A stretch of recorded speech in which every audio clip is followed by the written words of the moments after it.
எல்லாம் அல்ல சிவபெரும்பொருளின் திருவருளும் குருவருளும் உள்ளென்று உணர்த்த வேண்டி இந்த சிவஞான பூஜையை எழில்ஞான பூஜையை தொடங்குகிறேன். எழில்ஞான வேள்வி. பல நாயன்மார்களை பற்றி பாடலுக்கு பாடல் பதத்துக்கு பதம் உரை வகுத்து முன்னதாக யூடியூபில் பதிவு செய்திருக்கிறேன். அந்த வகையிலே சென்ற ஆண்டு காரைக்கால் அம்மையாரை பற்றி அவருடைய வரலாற்றினை சேக்கிழார் விரித்துரைத்தவாறு பதத்துக்கு பதம் தொடருக்கு தொடர் உரை விளக்கம் செய்து முன்னதாக பதிவு செய்திருக்கிறேன். மேலும் காரைக்கால் அம்மையாரின் ஓரிரை கோட்பாட்டு நிலையை பற்றி பல பாடல்களை சுட்டி ஒரு விரித்துரைத்து அதையும் பதிவு செய்திருக்கிறேன். இது ஓரளவு நடுநிலையிலே தொடக்க நிலையெல்லாம் தாண்டி நடுநிலையிலே நின்று நாட்டம் மேலும் மேலும் இந்த வரலாறுகளை எல்லாம் அறிந்து கொள்ள வேண்டும், நாயன்மார்கள் வரலாறுகளை எல்லாம் அறிந்து கொள்ள வேண்டும் என்ற நாட்டம் உடையவருக்குத்தான் அவை அவற்றை அவர்களால் பற்ற முடிகிறது. தொடக்க நிலையில் உள்ளவர்கள் கதை மட்டும் கேட்டு பழக்கம் உடையவர்கள் கதை அப்படிப்பட்ட ஒரு நிலையினருக்கு நாம் எடுத்து உரைக்க வேண்டும். ஏனென்றால் இது போன்ற ஒரு புனித வரலாறுகளை எல்லாம் சாதாரண ஒரு கதை போக்கில் சொல்லி பிறழ்ந்து வேறு உரையாற்றுகிறார்கள். அந்த மேடையை கலகலக்க செய்ய வேண்டும் என்று வேறு தேவையில்லாத செய்திகளை எல்லாம் சேர்த்து கூலிக்கு வேலை பார்ப்பவர்கள் பேச்சாளர்கள் வரக்கூடியவர்கள் எல்லாம் பிறழ்ந்த உரைகளை எல்லாம் சொல்லி பிறழ்ந்த கதை போக்கிலே அதை ஒரு நடந்த வரலாறு என்ற உணர்வையே இழக்கச் செய்து அப்படியெல்லாம் பேசி போகிறார்கள். அப்படி நாம் செய்யக்கூடாது. தொடக்க நிலையில் உள்ள எளிய பிரிவு அன்பர்களுக்கு கற்றுக்கொள்ள வேண்டும் என்று அறிந்து கொள்ள வேண்டும் என்ற அளவுக்காக ஒரு நாட்டமுடைய அன்பர்களுக்காக இதை உரையாக நாம் கொடுக்க வேண்டும். சுருக்கமாக உரையாக இதை கொடுத்து இதில் என்ன மெய்ப்பொருள் இருக்கிறது, அவருடைய வாழ்வில் எத்தகைய மேன்மை இருக்கிறது, எப்படி கடவுளுடைய இறைவனுடைய அன்புக்கு ஆளானார் என்ற இந்த தகவல்களை எல்லாம் சேர்ப்பிக்க வேண்டும் என்று சொல்லி அதனால் பலருக்கு ஏற்படக்கூடிய பயனை கருதி எளிய உரையாக அதை நான் இப்பொழுது சொல்கிறேன். பெருமிழலை குறும்பர்க்கும் பேயாருக்கும் அடியேன் என்று சொல்லி சுந்தரமூர்த்தி சாமிகள் தொகுத்திருக்கிறார். பேயார் என்ற காரைக்கால் பேய் என்று அம்மாவே தன்னுடைய பெயரை அவருடைய திருப்பதிகளிலே குறித்திருக்கிறார். அந்த பெருமை சேர் பேய் வடிவத்தை இறைவனை வேண்டி பெற்றார். அதேபோல் திருத்தொண்டர் திருவந்தாதியில் அவர் தலைகீழாக இறைவன் இருக்கக்கூடிய அந்த திருமலையிலே நடக்கக்கூடாது என்று அந்த எலும்போடு கூடிய பெருமை சேர் பேய் உருவத்தோடு தலைகீழே நடந்து சென்ற அந்த நிகழ்வை சொல்லி காரைக்காலில் மேய குலதனமே என்று சொல்கிறார்கள். சைவ குலத்திற்கே ஒரு பொருள் வைப்பு போன்றவர் என்று நம்பியாண்டார் நம்பிகள் திருநாரையூர் பொல்லா பிள்ளையார் அருள் பெற்ற ஈசனார் அருள் பெற்று நமக்கெல்லாம் திருமுறைகளை எடுத்து கொடுத்த நம்பியாண்டார் நம்பிகள் வியந்து ஓதியுள்ளார். இவருடைய வரலாறை நாம் எடுத்துக்கொண்டால் காரைக்கால் என்பது ஒரு கடற்கரை பட்டினம். செல்வ வளங்கள் எல்லாம் இயற்கையாக வரக்கூடிய விளை பொருள்கள் மூலம் வரக்கூடிய செல்வ வளங்கள் மட்டுமல்லாமல் ஒரு பெரிய வணிகத்தலமாக இருந்திருக்கிறது. வணிகர்கள் எல்லாம் ஒரு பெருமை மிக்க நீதியிலே தர்ம நெறியிலே நின்ற வணிகர்கள் எல்லாம் இங்கே வாழ்ந்திருக்கிறார்கள். அதை விட இந்த நிலத்திலிருந்து கிடைக்கக்கூடிய வருவாய் அன்றி கடல்படு பொருள்களால் வரக்கூடிய வளங்களும் அயல் நாடுகளிலே சென்று வணிகம் செய்து அதனால் அங்கே பொருள் ஈட்டி வருவதால் அதனால் ஏற்பட்ட வளங்கள் எல்லாம் சேர்ந்து பெரிய மாட மாளிகைகள் கூட கோபுரங்கள் எல்லாம் அங்கே இருக்கின்றன. அதே போல தான் நாகப்பட்டினமும் ஒரு கடற்கரை நகரம், செல்வ கடல் நாகை என்று சொல்லி ஆச்சாரியார்கள் எல்லாம் பாடியிருக்கிறார்கள். அப்படிப்பட்ட ஒரு திருத்தலம். இந்த காரைக்காலிலே தனதத்தன் என்ற ஒரு வணிகர் இருக்கிறார். பெரு வணிகர், தர்மத்தின் வழி நிற்பவர், சிவ வழிபாட்டில் ஓங்கி நிற்பவர். அப்படி அவர் ஒரு தனதத்தன் என்ற ஒரு வணிகர் வாழ்ந்து வருகிறார். அவருக்கு அவருடைய குலம் விளங்கும்படி தாமரை மலரிலே எப்படி மகாலட்சுமி தோன்றுகிறாரோ அப்படி ஒரு பெண் குழந்தை அவதரிக்கிறார். அவருடைய பெயரை அப்புறம் புனிதவதி என்று அவருக்கு பெயரிடுகிறார்கள். குழந்தை பருவத்திலே நாளும் வளரும் பொழுதே அந்த குழந்தைக்கு நாளும் சிவபெருமான் மீது உள்ள அன்பு பெருகி அப்படி வாழ்கிறார். அவரோட குழந்தை பருவத்திலே தன் இணையரோடு விளையாடும் பொழுது கூட சிவபெருமான் பெருமைகளை எல்லாம் பேசி அன்பு ததும்ப அப்படி வாழ்ந்து அப்படி வளர்ந்து வருகிறார், நாளும் வளர்ந்து வருகிறார். அப்போ என்னன்னா அப்படியே வளர்ந்து என்ன இந்த சிந்தனையோடு இறை சிந்தனையோடு வளர்ந்து பெற்றோர்கள் அங்கே செய்யக்கூடியது அந்த ஆலயத்தில் உள்ள வழிபாடுகள் இவைகளெல்லாம் அங்கே இயல்பாக நடக்குமல்ல, அவைகளெல்லாம் பார்த்து மேலும் அந்த சிவபக்தியை அவருக்கு ஓங்குகிறது. ஒரு பருவத்தை அடையும் பொழுது, மனப்பருவத்தை அடையும் பொழுது இவருக்கு திருமணம் செய்யக்கூடிய நிலை வருகிறது. அப்பொழுது அதே நாகப்பட்டினத்தில் அந்த காரைக்காலிலிருந்து தெற்கே கடற்கரை நகரமாக புகழ்பெற்ற நகரம், 12 சிவாலயங்கள் உள்ள நகரம். அந்த நகரத்திலே நிதிபதி என்ற ஒரு வணிகன், ஒரு பெரு வணிகர் வாழ்ந்து வருகிறார். அவரும் சிவ வழிபாட்டிலே சிறந்த ஒரு நியமம் உடையவர், நேர்மையாக வாழக்கூடிய தர்மத்தின் வழியில் இருக்கக்கூடியவர். அவருக்கு பரமதத்தன் என்று ஒரு மகன் இருக்கிறான். அவனும் மனப்பருவம் எய்துகிறான். அவனுக்கு பெண் தேடும் என்ற சிந்தை அங்கே எழும்போது அவர்களுக்கு இங்கே காரைக்காலிலே தனதத்தனாரிடம் ஒரு பெண் வளர்ந்து வருகிறாள். அவர் பரமதத்தனுக்கு மிகவும் பொருத்தமாக இருப்பார், எல்லா வகையிலும் பொருத்தமாக இருப்பார் என்ற ஒரு தகவல் அவனுக்கு கிடைக்கப்பெறுகிறது. அவன் சரி அந்த பெண்ணை நாம் பார்த்து வர செய்யலாம் என்று சொல்லி அங்கே உள்ள மூதறிஞர்களை எல்லாம், பழைய காலத்திலே முதியவர்கள் வாழ்விலே அனுபவம் பெற்ற சான்றோர்களைத்தான் திருமண பெண்பார்க்கு அனுப்புவார்கள். அந்த இன்னொரு வழக்கம் என்னன்னா, இப்பொழுது கூட அதை கடைபிடிக்கிறார்கள். முதலில் மாப்பிள்ளை வீட்டார் பெண் வீட்டாருக்கு போகக்கூடிய வழக்கம். பெண் வீட்டார் மாப்பிள்ளை வீட்டை முதலில் தேடி போக மாட்டார்கள். அப்படிப்பட்ட ஒரு மரபு இன்றும் பல குளங்களிலே காத்து வரப்படுகிறது. அங்கே நாகப்பட்டினத்திலிருந்து மூதறிஞர்களை, பல அனுபவப்பட்டவர்களை, பெரியோர்களை தனதத்தனாரிடம் சென்று பெண் கேட்க அனுப்புகிறார். அவர்கள் இங்கே காரைக்கால் தனதத்தனாரிடம் அந்த நிதிபதியோட பெருமைகளை எல்லாம் எடுத்து சொல்லி, அந்த பரமதத்தன் என்ற மணமகனுடைய மாண்புகளை எல்லாம் எடுத்து சொல்லி இந்த புனிதவதியாருக்கு மனம் பேசி வரும்படி எங்களை அனுப்பியிருக்கிறார்கள் என்று சொன்னவுடன் அந்த தனதத்தனாருக்கு அவனுக்கு ஒத்த ஒரு பெரிய தனவந்தர், அதுவும் கடலில் கலன்களை எல்லாம் விட்டு வணிகம் செய்து வரும் ஒருவர் இருப்பது தெரியாதா என்ன? அவர் அதை முன்னதாக அறிந்து வைத்திருந்திருக்க வேண்டும். அவர் உடனே உடன்படுகிறார். நமது குடும்பத்திற்கும் அவர்கள் குடும்பத்திற்கும் நமது பண்பாட்டிற்கும் அவர்களுடைய பண்பாட்டிற்கும் பல வகையிலே ஒத்து இருப்பதால் இது ஏற்கத்தக்கது என்று புனிதவதியாரை, தன் மகள் புனிதவதியாரை திருமணம் செய்து கொடுக்க ஒப்புக்கொண்டு செய்தி அனுப்புகிறார். பிறகு நல்ல நாளிலே ஒரு தேதி திருமண நிச்சயம் செய்யப்படுகிறது. நல்ல நாளிலே திருமண நாள் குறிக்கப்படுகிறது. அப்பொழுது பெண் வீட்டிலே திருமணம் செய்வது வழக்கமாக இருந்திருக்கிறது. பொதுவாக நாம் பார்த்தால் நமது வரலாறுகள் எல்லாம் அப்படித்தான் வருகிறது. பெண் வீட்டார் தான் அந்த திருமண நிகழ்வுகளை, சடங்குகளை எல்லாம் செய்து நிறைவேற்றுவது என்று இருந்திருக்கிறது. அதுபோல் பரமதத்தன் அங்கே நிதிபதி அழைத்து கொண்டு சுற்றத்தாரோடு இங்கு வர காரைக்காலிலே வைத்து புனிதவதியாருக்கும் பரமதத்தனுக்கும் ஒரு சுப வேளையிலே அந்த திருமணம் நிகழ்கிறது. தனதத்தனாரை பொறுத்து என்ற ஒரு எண்ணம் எழுகிறது என்றால், தனக்கு ஒரே மகள், அவளை எப்படி நாம் பிரிந்திருப்பது என்று நினைத்து மணமகனிடமும் மணமகன் பெற்றோர் இசைவுடனும் இங்கே காரைக்காலிலேயே தன் பெண் தங்கியிருக்க வேண்டும், அதற்கான தக்க ஏற்பாடுகளை எல்லாம் நான் செய்து தருகிறேன் என்று சொல்லி அவர்களுடைய சம்மதத்தோடு இங்கு ஒரு பெரிய மாளிகை தனியாக சமைத்து வேண்டிய நிதி ஆதாரங்களை எல்லாம் வைத்து இங்கேயே தன்னுடைய மகளையும் மருமகன் பரமதத்தனையும் வாழச் செய்கிறான். அந்த பரமதத்தனார் என்ன செய்கிறார் என்றால், அவரும் சிவ வழிபாட்டில் உள்ளவர் தான், நேர்மையானவர்.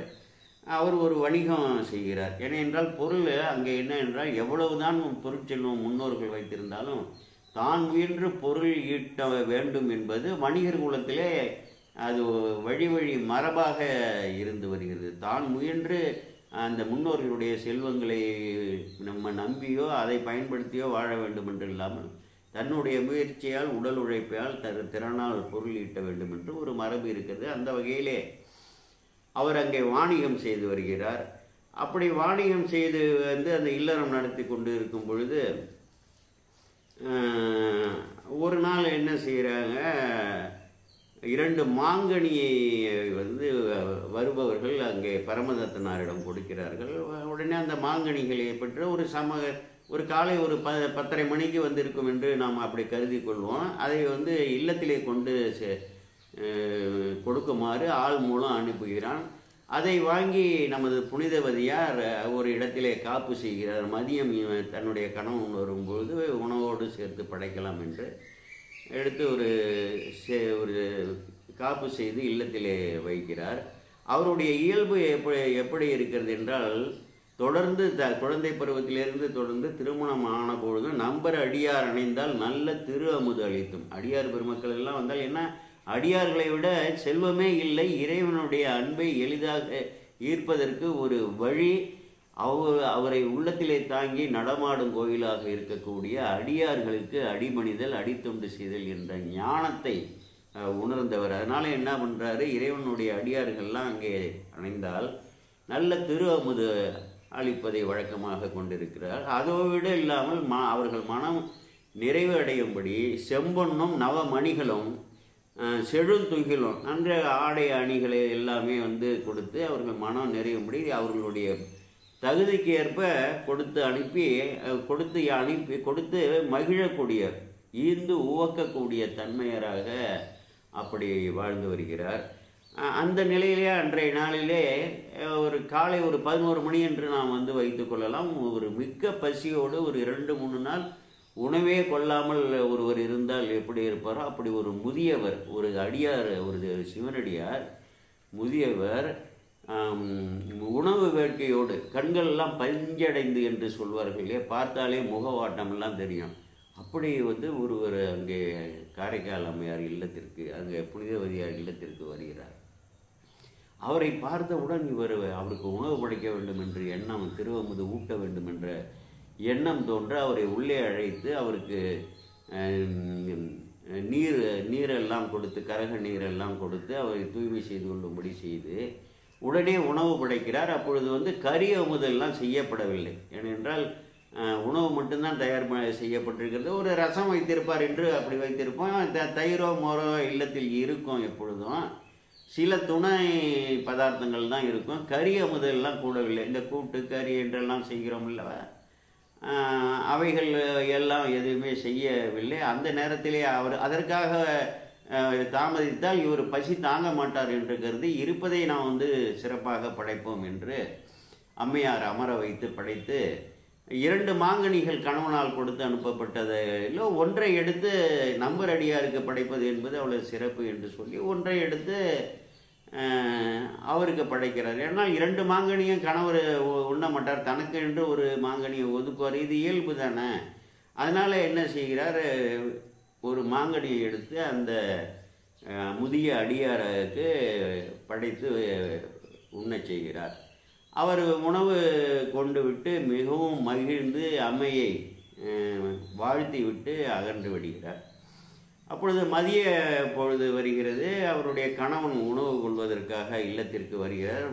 குளித்து விட்டு, இந்த மரபையெல்லாம் நான் பார்க்க வேண்டும், வெளியில் சென்று இல்லத்திற்கு திரும்பியவுடன் குளித்து விட்டு எப்பொழுதுமே நீர் அணிந்து இறைவனை வேண்டி உணவிற்கு அமருவது போல் வழக்கம் போல் அவர் அமர்கிறார். அம்மா தயாரிக்கப்பட்ட உணவை எல்லாம் முறையாக படைத்து எப்பொழுதும் வழக்கம் போல் படைப்பது போல் படைத்து அவர் விடுத்த மாங்கனிகளில் ஒன்று போக மீதி ஒன்று இருந்தது இல்லையா, அதையும் இலையில் வைக்கிறார். அந்த உணவு உட்கொள்ளும் பொழுது பரமதத்தன் என்ன செய்கிறார்னா அந்த மாம்பழத்தை உண்ணுகிறார். உண்ணும் பொழுது பார்த்தால் அவர் பிறந்த நாளிலிருந்து அவ்வளவு சுவை உள்ள ஒரு மாம்பழத்தை அவர் உண்டதே இல்லை.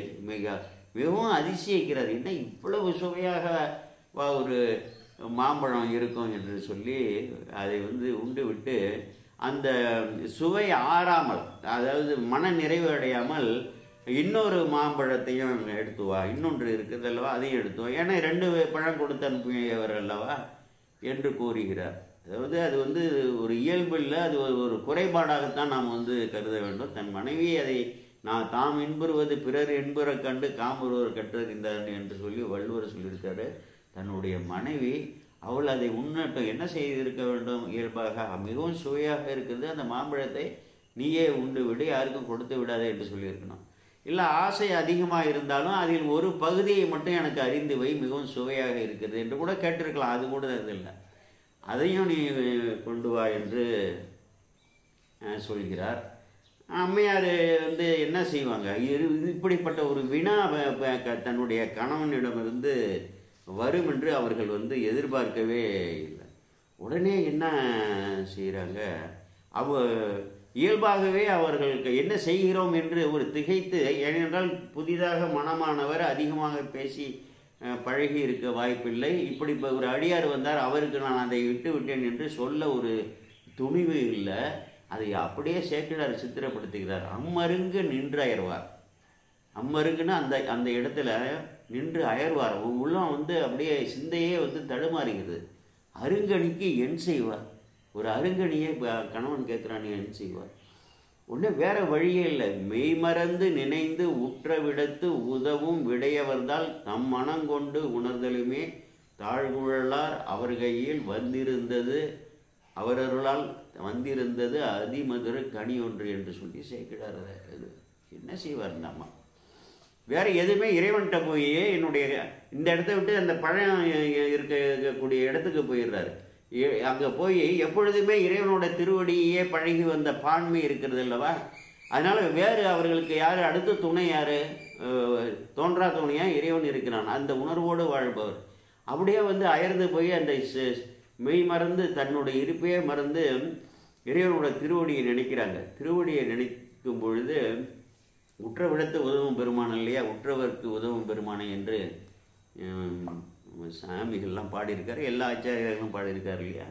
மெய்மறந்து நினைந்து உற்ற விடத்து உதவும் எது விடையவர்த்தால், விடையேறும் பெருமானுடைய திருவடி எப்போ உதவும், மெய்மறந்து நினைந்து உற்ற விடத்து உதவும் தாள். இதை வந்து நம்ம கருத்தில் கொள்ள வேண்டும். எப்பொழுதுமே இறைவனுடைய திருவடியை சிந்தித்து 5 எழுத்தை திருவைந்து எழுத்தை ஓட விட வேண்டும். மூச்சு எப்படி ஓட விடுகிறோமோ இதை வந்து நாம் வந்து கொஞ்சம் கொஞ்சமாக பயிற்சிக்கு கொண்டு வந்து விடலாம். அந்த பயிற்சியை வந்து இறைவன் தான் அருள்வார் ஒரு தக்க நேரத்தில்.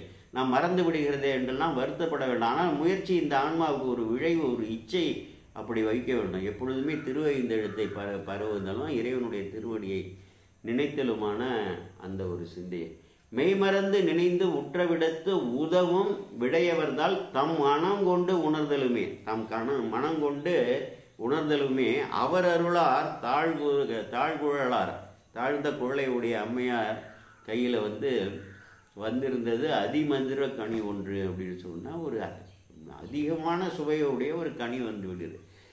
நன்றாக கவனிக்க வேண்டும். என் கணவர் இன்னொரு மாம்பழத்தை கேட்டு விட்டார், எனக்கு என்ன செய்வது என்று தெரியவில்லை. இறைவா, நீ அந்த ஒரு மாம்பழம் எனக்கு அளிக்க வேண்டும், இந்த இடத்தில் நீங்கள் உதவ வேண்டும் என்று அம்மா கேட்கவே இல்லை. ஏன்னா தானாகவே வந்து அருளக்கூடிய பெருமான் இல்லையா. உற்ற நேரத்தில் உற்றவாறு வந்து உதவக்கூடிய பெருமான் இல்லையா. அப்படி அதை என்ன செய்கிறாரு, அந்த பழத்தை கொண்டு வந்து இலையில் வைக்கிறார். அதை அவர் எடுத்து உண்கிறார். உண்ணும் பொழுது அந்த பரமதத்தனுக்கு இது என்னடா இது அதை விட இவ்வளவு சுவையாக இருக்குது, உலகிலேயும் இது வந்து கிடைத்தற்கு அரிய கனி, நிச்சயமாக முன்னதாக நாம் வந்து உண்ட கனியோட இணையான கனி அல்ல, அதோட இணையான கனி இல்லை, இது வேறு ஏதோ சுவையுடைய கனி, இவ்வளவு சுவையாக இருக்கிறதே என்று சொல்லி அவன் ஒரு அதிசயித்து அவரிடம் இதை சொல்லியே வினவுகிறான். இது வந்து அந்த பழத்தோட இணையான பழம் கிடையாது, இது மூ உலகத்திலையும் கிடைத்திருக்கு ஒரு அரிய சுவையை விளைவிக்கக்கூடிய கனி, இது எங்கிருந்து பெற்றாய் அப்படின்னு சொல்கிறாங்க. இந்த வினாவையும் கணவன்கிட்டருந்து வரும்னு அவர்கள் எதிர்பார்க்கவில்லை. புனிதவதியார் ஒரு இளம் பெண் தானே. உடனே ஒரு பெரிய அச்சம் ஏற்படுகிறது. என்னடா இப்படி வந்து வினவுகிறாரு, என்ன செய்வதுன்னு சொல்லி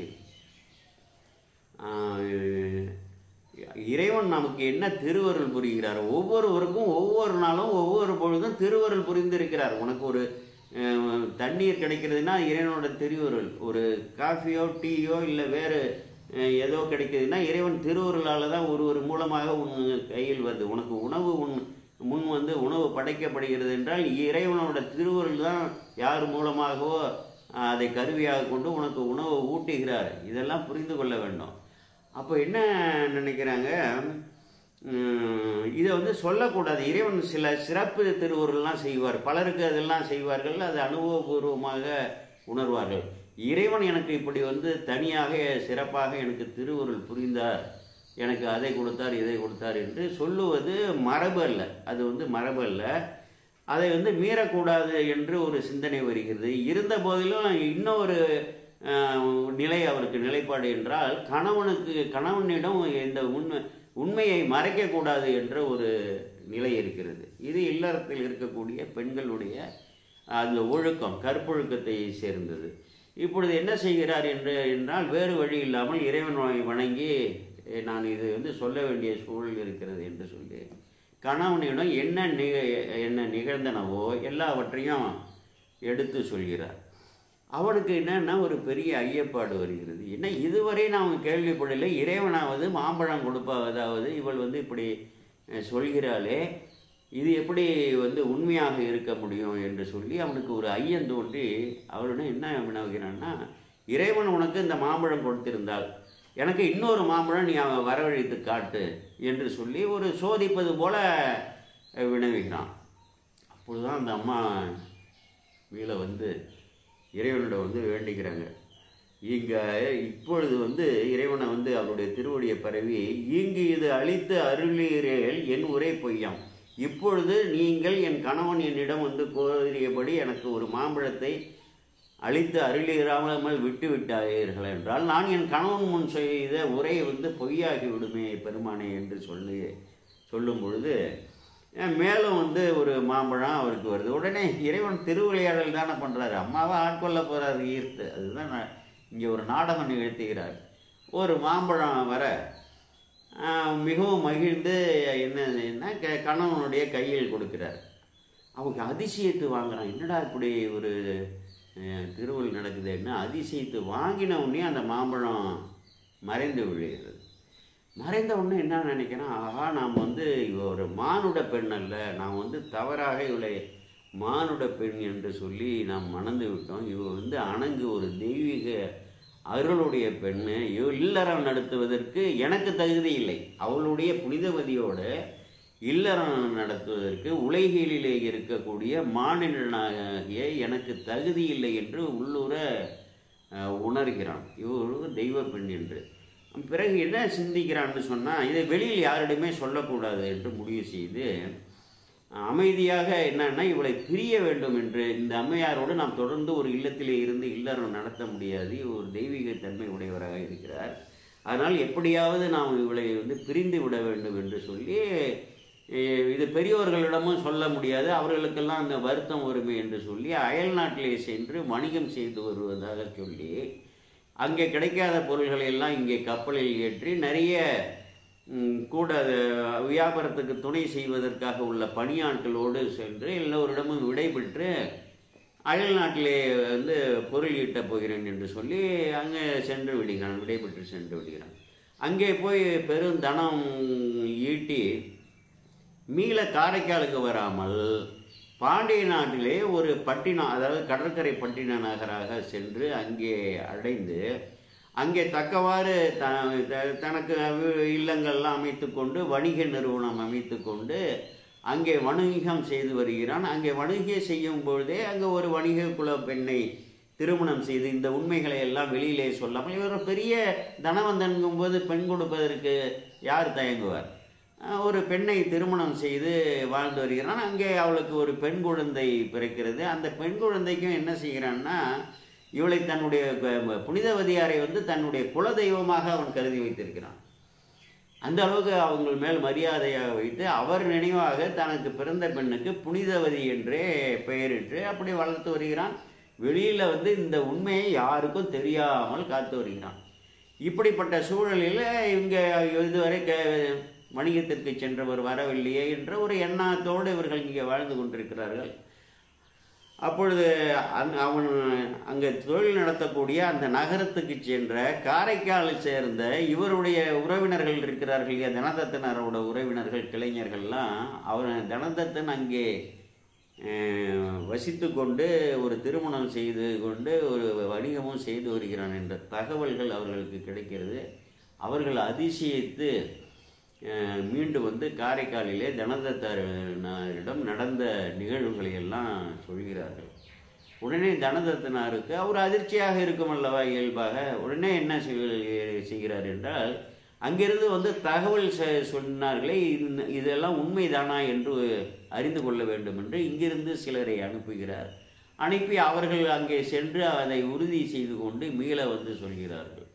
அப்பொழுது தனதத்தனாரும் சுற்றத்தார்களும் என்ன ஒரு முடிவு செய்கிறார்கள் என்றால், அவன் இருக்கக்கூடிய இடத்திற்கே வந்து நமது புனிதவதியாரை கொண்டு அவனுடைய மனைவியை ஒப்படைத்து இல்லறத்தை நடத்த செய்ய வேண்டும் என்று செய்வது தான் நம்ம தர்மம். அதனால் இவரை அங்கே கொண்டு போய் சேர்த்து விடுவோம் என்று சொல்லி அங்கே அழைத்து செல்கின்றார்கள். பல்லக்கில் வச்சு அழைத்து சேடியர்களோடு அழைத்து இப்படி நடந்து தானே செல்ல வேண்டும். அங்கே செல்கிறார்கள். அந்த நகரத்தை அடைந்த பொழுது ஒரு பொதுவான இடத்திலே இவர்கள் இருந்து கொண்டு பரமதத்தனுக்கு செய்தி சொல்லி அனுப்புகிறார்கள். உன்னுடைய மனைவியை நாங்கள் காரைக்காலில் இருந்து அழைத்து வந்திருக்கிறோம் என்று செய்தியை சொல்லி அவன் இல்லத்திற்கு அனுப்புகிறார்கள். அந்த செய்தியை கேட்டவுடன் அவனுக்கு அதிர்ச்சியுற்று எப்படி இருந்திருக்கும் அதெல்லாம். உடனே என்ன செய்கிறான், தன் மனைவியிடம் நடந்த செய்தியெல்லாம் சொல்லி அந்த பெண் குழந்தை இருக்கிறது இல்லையா அதையும் அழைத்து கொண்டு நேராக இவர்கள் தங்கி இருக்கக்கூடிய இடத்திற்கு வருகிறான். அப்பொழுது வந்து தன் மனைவியோடும் குழந்தையோடும் அப்படியே வந்து காரைக்கால் அந்த புனிதவதியாரோட திருவடியில் அப்படியே விழுந்து நெடுஞ்சாங்கடையாக விழுந்து வணங்குகிறான். அதை சுற்றத்தார்கள் எல்லோரும் அதிசயிக்கிறார்கள். இது என்ன மரபிலேயே இல்லையே, கணவன் வந்து மனைவியை வணங்குவது நமது வரலாறுலேயே இல்லையே, எந்த குலமரபு, நமது குலமரபு மட்டுமல்ல எந்த குலமரபுலையும் இல்லையே, என்னால் இப்படிப்பட்ட ஒரு பிழையை செய்கிறான் என்று அதிசயித்து அவனை வினவும் பொழுது அவர் சொல்கிறான், இவர் மானுடர் அல்ல, மானுட பெண் அல்ல, இவர் ஒரு அணங்கு தெய்வீகம் உள்ள ஒரு பெண்ணு, தெய்வீக ஆற்றல் உடைய ஒரு பெண்ணு, தெய்வ பெண்ணு. அதனால்தான் நான் வந்து வீழ்ந்து வணங்கினேன், நீங்களும் இவர்களை வந்து போற்றுமீன்கள் என்று சொல்கிறான். அவர்கள் என்ன அப்படி சொல்கிறாங்கன்னு அதிசயத்து சிந்தித்து இருக்கும் பொழுது இவர் வந்து திருவடியில் விழுந்தவுடனே அந்த புனிதவதியார் அஞ்சி விலகி ஒரு மருங்கு ஒதுங்குறார். அப்போ இவன் சொல்கிறத கேள்விப்பட்டு என்ன நினைக்கிறாங்க, இனிமேல் நமக்கு எதற்கு இந்த இல்லற வாழ்க்கைன்னு, இங்கு இவன் குறித்த கொள்கை இது, இனி இவனுக்காக தாங்கிய வனப்பு நின்ற தசை பொதி கழித்து இங்கு உண்பால் ஆங்கு நின் தாள்கள் போற்றும் பேய் வடிவு அடியேளுக்கு பாங்குற வேண்டும் என்று பரமர்தால் பரவி நின்றார். இன்னும் இதுவரையிலும் இந்த சதை பொதியோடு வனப்போடு கூடிய இந்த உடலை இவனுக்காக நான் தாங்கி நிற்கிறேன். இவனுக்கு பணி செய்ய, இவனுக்கு உணவு படைக்க, இதர பணிகளை எல்லாம் வந்து செய்வதற்காக இந்த வனப்போடு கூடிய இந்த சதை பொதியோடு இருக்கக்கூடிய உடலை தாங்கி நின்றேன். இப்போ இவன் வந்து என்னை மறுக்கிறான், என்னை தெய்வ பெண் என்று மறுக்கிறான். இனி இவனுக்காக தாங்கி நின்ற இந்த தசை பொதி எனக்கு தேவையில்லை. எனக்கு வந்து உங்கள் பேய்கள் எல்லாம் வந்து வணங்கக்கூடிய, அதே போல் ஒரு பூதகணங்களெல்லாம் வணங்கக்கூடிய அளவுக்கு எனக்கு ஒரு பேய் வடிவு எனக்கு வேணும். நான் இறைவா உன்னை வந்து பல தலங்களிலும் எளிதாக வந்து வணங்க வேண்டும், அதற்காக எனக்கு பேய் வடிவு கூட, எனக்கு மனித வடிவு எனக்கு எதற்கு என்று சொல்லி இறைவனுடைய திருவடியே இப்போ சிந்திக்கிறாங்க. அப்போ என்ன ஆகிறாங்கன்னா, அந்த இறைவனோட திருவருளால் இவங்களோட சதையெல்லாம் முற்றிலுமாக என்று ஒரு என்பு உடப்பாக ஒரு பெருமை சேர் பேய் வடிவம் பெற்றார். எல்லாருமே வந்து ஊனடை வனப்பையெல்லாம் உதறி எற்பு உடம்பே ஆக, எலும்பு உடம்பே ஆக, வானமும் மண்ணும் எல்லாம் வணங்கும் பேய் வடிவமானார். அப்படிப்பட்ட ஒரு வடிவம் அடைந்துடுறார் இறைவன் திருவிழாவில். மலர் மழை பொழிந்தது, இங்கே ஒரே வானத்திலிருந்து மலர் மழை பொழியுது, வான தொந்தியோட இசைக்கருவிகளோட நாதங்கள்லாம் முழங்குது, எங்கே பார்த்தாலும் உலகம்லாம் தேவர்களும் முனிவர்கள்லாம் வந்து போற்றுகிறார்கள், எல்லாரும் போற்றுகிறார்கள். அந்த சிவகணங்கள் பூதகணங்கள்லாம் ஒளியை எழுப்புகின்றன. அப்படி வந்து அந்த சூழலில் வந்து இவர்களுடைய சுற்றத்தார்கள் தந்தை, அந்த பரமதத்தனோட தந்தை, மற்ற சுற்றத்தார்கள், ஏனைய சுற்றத்தார்கள்லாம் அஞ்சி என்னடா புனிதவதிக்கு இப்படி ஆகிவிட்டதே என்று சொல்லி அவர்களுக்கு வந்து அவர்களுடைய தனதத்தனுக்கு தன்னுடைய மகள் தானே, நிதிபதிக்கு மருமகள் தானே, இப்படிப்பட்ட இந்த பெண்ணுக்கு இப்படிப்பட்ட ஒரு நிலை ஏற்பட்டது என்று அவர்கள் என்ன என்றே புரியவில்லை. இதை புரிந்து கொள்ளக்கூடிய ஆற்றல் இல்லை. இவர் பேயாயிட்டான்னு சொல்லிட்டு அஞ்சி அவர்கள் அகன்று போயிடுறாங்க. அப்போ என்ன ஆகிடுதுன்னா, இவரும் போயிடுறாரு, பரமதத்தனும் போயிடுறாரு, எல்லாரும் அஞ்சி போய் அகன்றுறாங்க. அவர் சொன்னபடியே இவங்க தெய்வ மகளிர் என்று உணர்ந்து விடுறாங்க. அப்போ இறைவன் திருவருளால் என்ன பண்ணுறாங்க, அந்த அம்மா இறைவனை வந்து போற்றி பரவி, அதாவது முன்னை தவத்தின் பயனாக முன்னை பிறவிலேயே எய்திய ஞானமும் வந்து தொடர்ந்து இப்பொழுது இறைவன் திருவருளால் முகிழ்க்க இவர்களுடைய உயிரறிவில் வந்து இறைவன் வந்து ஒரு கவித்துவத்தை கொடுக்கணும். அப்படி கொடுத்தா தானே பாட முடியும்.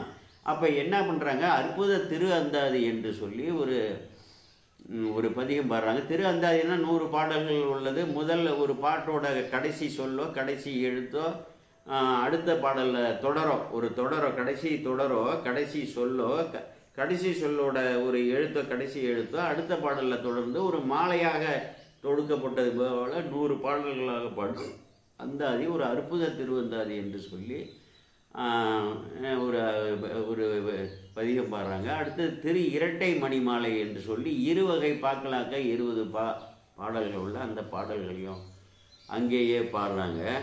அப்பொழுது என்னன்னா, அங்கே உள்ள எல்லோரும் பேய் பேய் என்று சில மக்கள்லாம் இவர்களை வந்து பார்த்துக்கிட்டு அஞ்சி ஓடுகிறார்கள். அப்பொழுது என்ன நினைக்கிறாங்க, அண்டர்நாயகர் என்னை அறிவரே, என்னை வந்து இறைவனே அறிவாரிய, வேற யார் அறிய வேண்டும், என்னை யார் அறிய வேண்டுமோ அந்த சிவபெருமானே அறிவர். அண்டநாயகர் என்னை அறிவரே, அறியா வாய்மை எண்டிசை மாக்களுக்கு யான் எவ்வுருவாயன். நான் எந்த உருவமாக இருந்தான்னா 8 திசையில் உள்ள விலங்கு போன்ற மனித உடலை தாங்கி இருக்கக்கூடிய விலங்கு போல்வாராகிய இந்த மக்களுக்கு நான் வந்து என்ன உருவமான என்ன என்று சொல்லி அப்படி வந்து சிந்திக்கிறாங்க. சிந்தித்துட்டு அவங்களுக்கு திருக்கையிலே வந்து பெருமாட்டியோடு வீற்றிருக்க வேண்டியக்கூடிய அந்த திருக்கோலத்தை பார்க்க வேண்டும் என்ற ஒரு ஆவல் அவங்களுக்கு வருது. அப்போ என்ன நினைக்கிறாங்கன்னா, எப்படி போகிறாங்கன்னா, மனோவேகத்தோட மனோவேகம்னா என்ன, இப்போ நினைத்தால் இங்கேருந்து திருக்கையிலே நினைக்க முடியும், ஒரு அமெரிக்க நாட்டையோ இங்கிலாந்து நாட்டையோ நினைக்க முடியும் இல்லையா. அந்த மனோவேகத்தில் என்ன பண்ணுறாங்க, அந்த பேய் வடிவாக தானே இருக்காங்க, திருக்கையிலே அடிவாரத்தை அடைந்து அங்கே பெருமான் வந்து வீட்டு இருக்கிறதால் இதை வந்து காலால் நடக்கக்கூடாது என்று சொல்லி அந்த எலும்பு உடலோடைய வந்து கையை கீழே ஊட்டி தலையாலேயே நடந்து மேலே போகிறாங்க. அப்போ வந்து என்ன பண்ணுறாங்க, அம்பிகை அதை வந்து பார்த்துட்டு சாமிகிட்ட கேட்குறாங்க, தலையினால் நடந்து இங்கு ஏறும் எம்பெருமான் ஓர் எற்பின் யாக்கே அன்பு எண்ணி. ஒரு எலும்பு உடம்போடு ஒருத்தங்க வராங்க, தலையால் நடந்து வராங்களே, அவங்க உங்கள் மேலே வச்சிருக்கிற அன்பு என்ன என்னால் வந்து அறிந்து கொள்ள முடியவில்லை என்று சொல்லும் பொழுது அப்போ தான் சாமி சொல்கிறாரு, வரும் இவள் நம்மை பேணும் அம்மை கான் உமையே. இவள் யார் தெரியுமா, என்னை பேணக்கூடிய அம்மா. தனக்கு தாயும் இல்லாத தந்தையும் இல்லாத பெருமான் சொல்கிறாரு. வேற யாரையும் சொன்னதில்லை வரலாறுல, வடமொழி வரலாறாக இருக்கட்டும் உலகியல் வரலாறாக இருக்கட்டும், எங்கேயுமே இறைவன் தன்னைக்கு வந்து ஒரு அம்மா இருக்கிறார் என்று, ஏன்னா அவருக்கு அம்மாவும் அப்பாவும் கிடையாது. இந்த காரைக்கால் அம்மையாருக்கு, இந்த புனிதவதியாருக்கு, பேய் வடிவம் கொண்ட இந்த புனிதவதியாரை தன்னுடைய மனைவியிடம் அம்பிகையிடம் அம்மான்னு சொல்லி அறிமுகப்படுத்துகிறாங்க. இதை விட என்ன பெருமை இருக்கு, பெருமை சேர்வம்மா.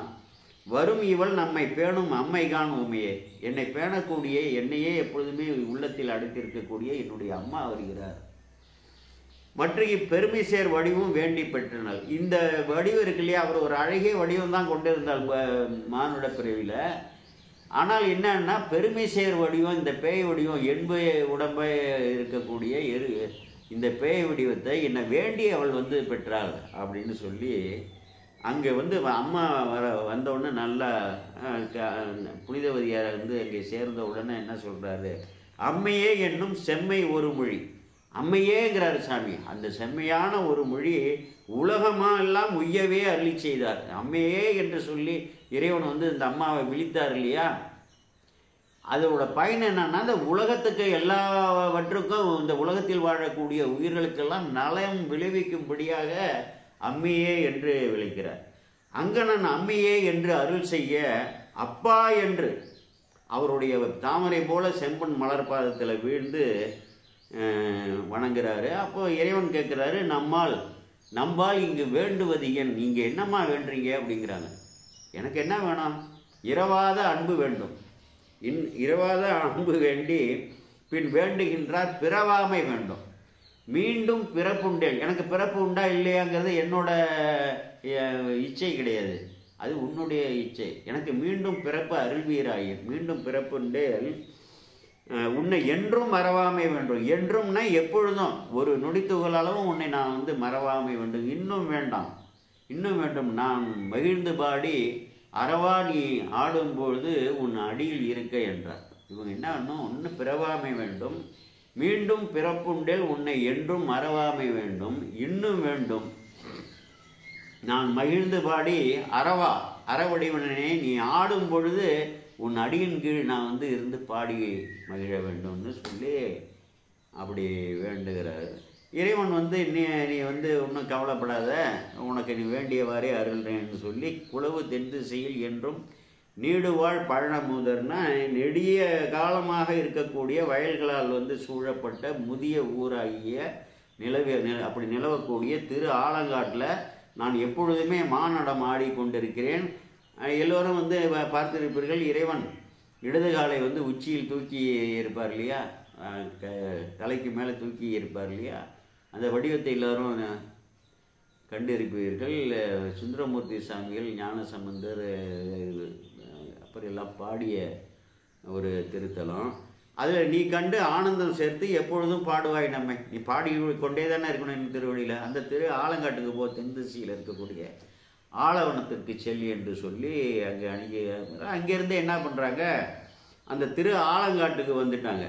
அங்கே வந்து என்ன பண்ணுறாங்க, அங்கேயும் தலையாலேயே நடந்து, பெருமான் வீட்டில் இருக்கக்கூடிய தலையாலே நடந்து அந்த ஆலயத்தை அடைந்து புகுந்து அவர் இன்றும் அங்கே இருந்து கொண்டு இருக்கிறார்.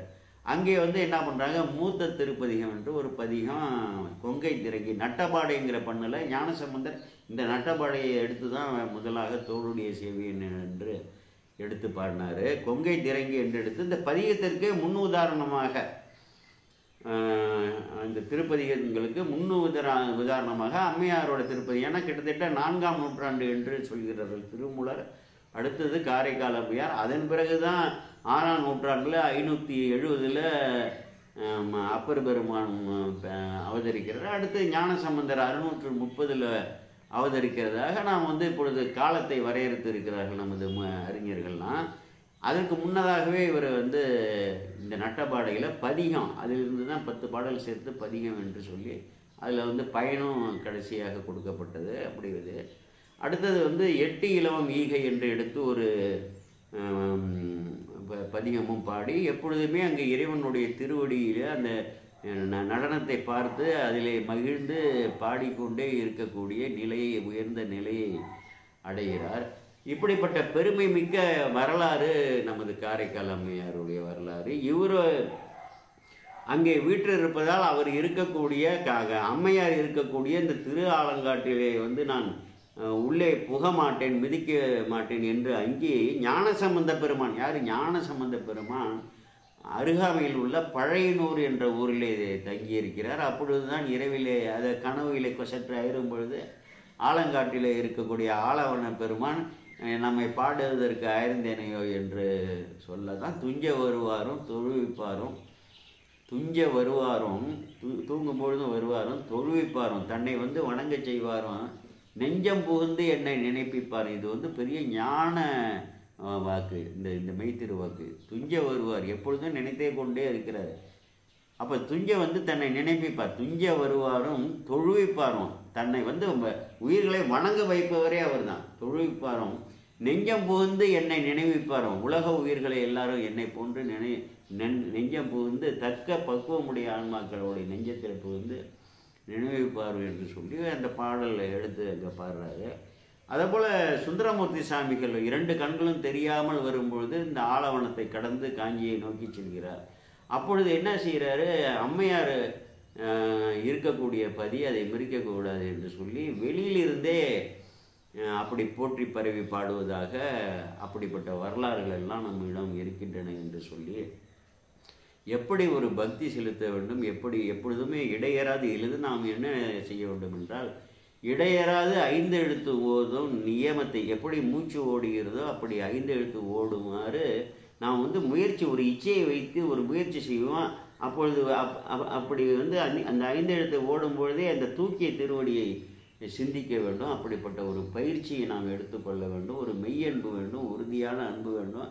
முதன்மையாக இந்த உயிராகிய நாம் அடைய வேண்டியது நம்முடைய இறைவன் திருவடி தான் என்று சொல்லி இறைவன் திருவடியை இருக வலக்கையால் பற்றி கொண்டு இடக்கையால் உலகியலே இல்லறத்தை பற்றி நாம் வாழ்ந்து இறைவனை நோக்கி இல்லற கடமைகளை எல்லாம் நிறைவேறியவுடன் 2 கைகளாலும் இறைவனுடைய திருவடிகளை பற்றி நாம் உய்ய வேண்டும் என்று சொல்லி அதற்கு இது உதாரணமாக இந்த வரலாறை நாம் மனத்தில் கொள்ள வேண்டும் என்று சொல்லி இதுவரை கேட்ட அன்பர்களுக்கு எல்லாம் எல்லா சிவமங்கல நலன்களையும் இறைவன் விளைவிக்க வேண்டும் என்று இறங்கி கோமல் சேகராகி நான் விடைபெறுகிறேன். வணக்கம். சிவாய நம. சிவாய நம. திருச்சிற்றம்பலம்.